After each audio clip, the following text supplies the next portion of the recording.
Well, good afternoon, everyone, and welcome to this week's episode of Getting In, a College Coach Conversation. We've got a special all admissions expert episode today. We're giving our finance colleagues the week off. They're going to come back fast and furious next week with great topics in the college finance realm. But the reason we wanted to talk to admissions folks today is because we want to start to unpack some differences in ostensibly college level curricula. There are three different areas, broadly speaking, where students are able to take college level classes as a high schooler: the International Baccalaureate program, the Advanced Placement or AP program, and dual enrollment or dual credit classes that students can take at local colleges in place of their high school classes. So each segment today is going to focus in on one of those three areas. And we're going to start with the International Baccalaureate. So joining me today to talk about the IB program is Kristine Sawicki. Hey, Kesa. Welcome to the show. Hi, Ian. Thank you. Very delighted to have you here. And I know that you love the International Baccalaureate program. It is a favorite of yours. And so let's just start by establishing some basics about the IB for folks who might be unfamiliar with some of the details of the curriculum. The formal IB program is a diploma program for the latter 2 years of high school, most traditionally done in 11th and 12th grade. Mhm. Um, Outside of the United States, it's pretty much exclusively a diploma program, though inside the United States, it can sometimes be done piecemeal. But I'm going to refer to the full diploma program, which is a very holistic curriculum. Students are required to take classes across the core subjects of English, math, science, world language, history, and social sciences. And in addition to that, satisfy three additional components of an extended essay, CAS requirements, and the theory of knowledge course. All right. So you said CAS requirements, but I'm going to bet that our audience doesn't know what that means. So you've got to define that shorthand for us. Yes, CAS requirements stand for creative, athletic, and service, in which a student has to satisfy a set number of hours focused on a particular area within that space they want to develop. Okay. So we've got the core curriculum that is Mhm. centered around academic courses. We've got an Mhm. extended essay. We've got a theory of knowledge class, and we've got this CAS requirement as well.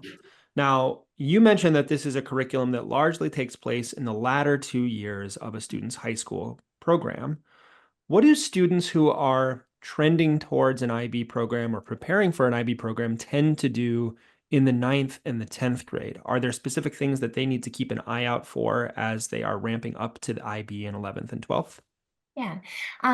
Traditionally, there are pre-IB courses. I think another one of the reasons why I love the IB is that it isn't just set courses. It is a philosophy of teaching, and students are learning not just content material, but how to be learners. And so teachers are approaching the academic experience in a different way. And so those teachers are usually doing pre-classes, ramping students up for the formal IB program in 11th and 12th.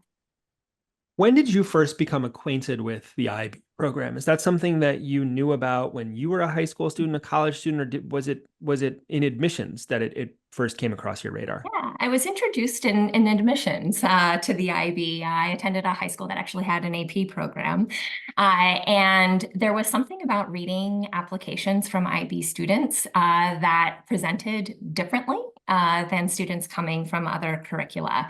Uh, there was a more intellectual feeling to these students who were had a little bit more of an awareness, a global awareness, and were able to think interdisciplinarily.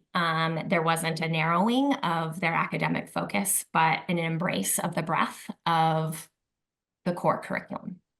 And so the idea is that there are interdisciplinary expectations that students have to meet when they're taking an IB program. And you're saying that resonated in the application process. It came through in different elements of the way that the student presented on paper when you were reviewing their application. Definitely, yes. Through essays, through the admission interview process, through seeing them on campus. I think that in particular, the extended essay in the theory of knowledge course really prepared students for the college classroom dynamic in a powerful way. One question that you might look that I'm going to ask, I'll just say one question I'm curious about is the extent to which you feel like it's the IB curriculum that effectively and the surrounding philosophy around teaching that prepares students for college, or was it just coincidence that these students happen to be at schools where the school embraces the IB, and so the quality of the education at those particular schools mirrored that? In other words, as you've gotten to know the IB better, is there something about the curriculum itself that really is valuable to students, or is it that IB schools are different in some way from schools that don't offer IB? I think there's something special about the curriculum. I think that again, the emphasis on the how, the IB values creating knowledge builders, thinkers, students who are active participants within the classroom discussion. I don't think that could happen, not yes, that could happen in other ways, but I think that the IB curriculum in particular brings that out in students, shows them how to do that, and kind of ignites that interest in their learning and the way that they learn. Yeah, I have a student that I just met with last week. It was our first meeting, and he's very interested in the sciences. So he wants to do biochemistry or chemistry. These are his clear strengths, his area of focus. And I was telling him a little bit about my background, and I said, well, I studied philosophy. And his follow-up question was not like, well, I don't care about that, or I'm only interested in science. He said, what branch of philosophy are you interested in? And I thought it was really cool that he asked me that question. And so I asked him, why are you curious about this? And he said, well, I'm in the theory of knowledge class this year, and I'm engaging with epistemology. And it's really interesting stuff. And so what's cool about the IB is that you can see students that gravitate towards STEM or gravitate towards the humanities, but still have exposure to these other areas. And through that exposure, they discover these sort of delightful little nuggets of education more broadly that I think you and I both get really excited by. I want to ask you about rigor, right? So we worked together in the Reed College admission office, and when we saw the IB curriculum on a student's transcript, we would essentially say this is the most rigorous curriculum that the student has access to. Was that your interpretation as you continued on in admission? And what does that mean for a student who's starting to engage with a most rigorous curriculum? How does that impact their everyday studies? Yeah. Yes, I don't know of yet of a college admission office that wouldn't consider the full IB diploma a most demanding curriculum. I will point out that there is a nuance. Students select a certain number of classes to take at a higher level. IB courses are taught at a standard and higher level, and most traditionally, students take 3 higher level courses amongst their suite of classes. And that can shift. Sometimes students will do 2, or sometimes will do 4 of those higher level courses. And I saw different number of higher levels interpreted in different ways across the institutions I worked at. And typically 4 would be the most that you would see. Typically, Is that yes. Right? Yes. Did you occasionally see Typically, students that yes. did 5 or 6 higher level classes? In some extreme cases, yes. Okay, but that's very uncommon and Correct. certainly not something that Correct. we would encourage students to pursue Correct. here. Most students are doing 3, 4 higher level, and 2 standard level is really rigorous, really Yes. challenging. Yes. Whenever we talk about rigor in the context of college admission, we get to talk about this is the most demanding. And so we can help students to understand if they opt for that choice that it's going to look really good on paper. But I think sometimes I always tell the students, look, I don't have to take the classes. It's really easy for me to say to you, yeah, take the higher level classes here. But for students, the experience can be a lot. What is your sense of, how students kind of engage with the workload for IB? What kind of expectations should they have, especially as they're transitioning from these pre-IB classes you describe in 10th grade to this full diploma in 11th? Yeah. I think most students experience it as how admission officers judge it as a most demanding academic curriculum. It is uh, not going to be a walk in the park. It is going to serve students who are interested in becoming learners, I think, the best. And so I think there needs to be motivation to meet that challenge in order to find success with it. But I think preparing for academics to be at the forefront and kind of the spotlight of the high school experience is likely expected with a full IB diploma candidate. Now, you mentioned full IB. You also Yeah, alluded earlier to the fact that there are some schools that take different kinds of approaches. yeah, So there is a directive from IB that says these classes are taken in this sequence. You want to do it holistically. It should be the last 2 years of your secondary school experience. But there are some American high schools that offer piecemeal IB courses. They might allow a student to take one or two IB level classes in each year of 11th and 12th grade, as opposed to the full diploma. Um, how does that sort of resonate in an admission officer's review? And what is the potential positive and the negative of a student who's engaging in that approach? yeah. Um, One is how an admission officer will judge the rigor of a student not pursuing the full IB diploma. If the full IB diploma is available to them, that curriculum might be judged as a very demanding as opposed to a most demanding curriculum, for example. The other thing that I think is the downside of that is that you're not getting the full benefit of what the IB curriculum is designed to do if you're taking it piecemeal. I do think a benefit is that you'll get a sample of it, as a toe in the water of the value of the IB. But I think that you're missing the opportunity for the extended essay, the theory of knowledge course, the CAS hours, and the way that the IB really prepares you to be a liberal thinker. So the whole is greater than the sum of its parts in the Yes, case of IB. When you pull yes, all of these things together, you really are getting something extra special beyond just a sheer number of yes, advanced college level classes. yes.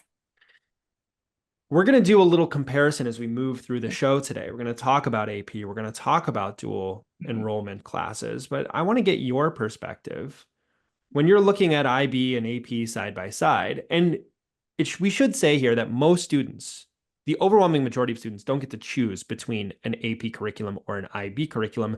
Their high school will offer one or the other. But if you think about students that are doing IB versus AP versus dual enrollment, which are the students where you tend to have more questions that need to be answered by the rest of the application? And what are the spaces where you feel a little bit more confident in the quality of their academic Yeah. preparedness? I think with AP and IB, because there's a standardized exam at the end of that process. There is training and direction for the instruction.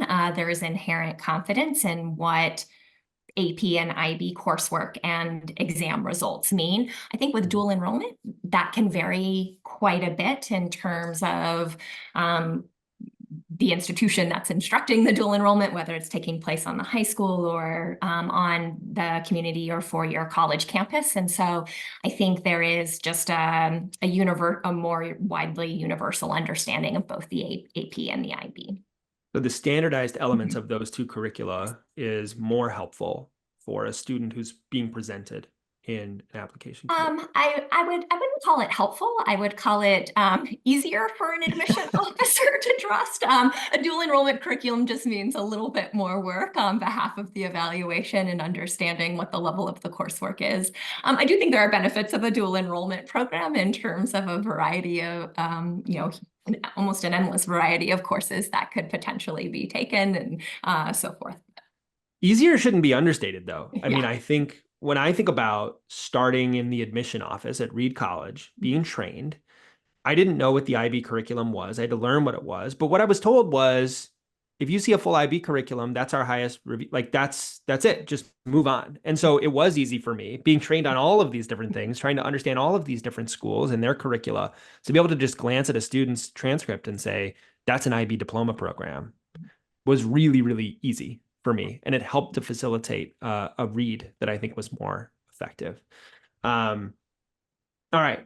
I'm going to ask you this question. I think I'm going to also ask this question of our next two guests when they talk about their program. Let's say you love a student, you meet a student out on the road, you do an interview with them, you get to know them personally, you're very excited for them to apply to your school. What curriculum would you most like them to have on their transcript when their application crosses your desk?